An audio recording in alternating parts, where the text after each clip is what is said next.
7 अक्टूबर 2023 को हमास ने इजराइल के ऊपर अभी तक का सबसे बड़ा हमला किया था।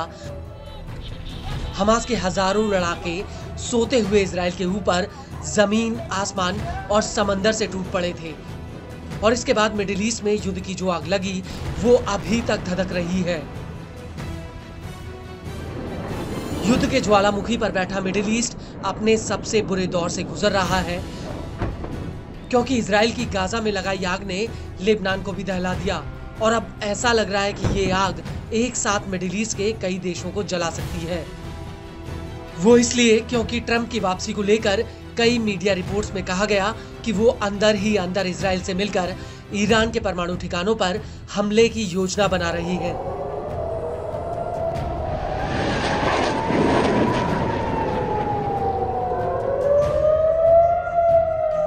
हालांकि ईरान ने इन खबरों को लेकर दो टूक कह दिया कि अगर किसी ने उसके परमाणु ठिकानों पर हमले की जरूरत की तो वो इसे कतई बर्दाश्त नहीं करेगा।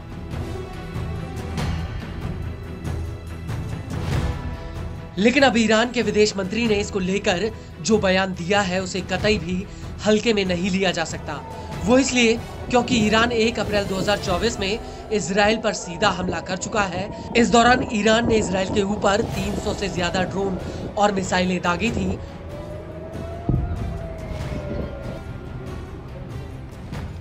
और इसके बाद 1 अक्टूबर 2024 को ईरान ने इजराइल के ऊपर 180 से ज्यादा बैलिस्टिक मिसाइलों से सीधा हमला किया था। और अब ईरान के विदेश मंत्री अब्बास अरगची ने कहा है कि अगर हमारे परमाणु ठिकानों पर हमला होता है तो उससे इलाके में आर पार की जंग छिड़ जाएगी। अरगची ने न्यूज एजेंसी अल जजीरा से कहा कि इजराइल और अमेरिका द्वारा ईरान के परमाणु ठिकानों पर हमला ऐतिहासिक रूप से बहुत बड़ी भूल साबित होगी। आपको बता दें कि इससे पहले ईरान के विदेश मामलों के vice president Mohammad Jawad Zarif ने आरोप लगाया था कि इजराइल की खुफिया एजेंसी मोसाद ने ईरान के परमाणु ठिकानों को उड़ाने के लिए सेंट्रीफ्यूज प्लेटफॉर्म्स में विस्फोटक लगाकर भेज दिया था। ईरान के ऊपर आर्थिक प्रतिबंध होने की वजह से ईरान इन उपकरणों को सीधा कंपनियों से खरीदने के बजाय बिचौलिया कंपनियों से खरीदता है। बता दें कि इन सेंट्रीफ्यूज का इस्तेमाल ईरान के परमाणु कार्यक्रम में यूरेनियम संवर्धन में होना था।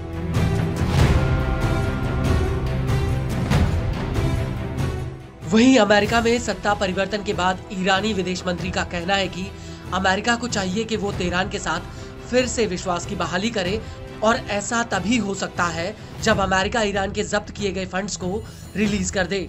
अरगची ने आगे कहा कि अमेरिका के साथ हमारे संबंध लंबे समय से हैं और दुर्भाग्य से यह इतिहास बुरी और नकारात्मक घटनाओं और हालातों से भरा पड़ा है, जिसमें अमेरिका द्वारा ईरान के साथ दुश्मनी और शत्रुता की हद तक की स्थिति शामिल है। इस्लामिक क्रांति और इस्लामिक रिपब्लिक ऑफ ईरान की शुरुआत के बाद से हमें नियमित रूप से ईरान के खिलाफ अमेरिका की इन शत्रुता और कार्रवाइयों का सामना करना पड़ा है।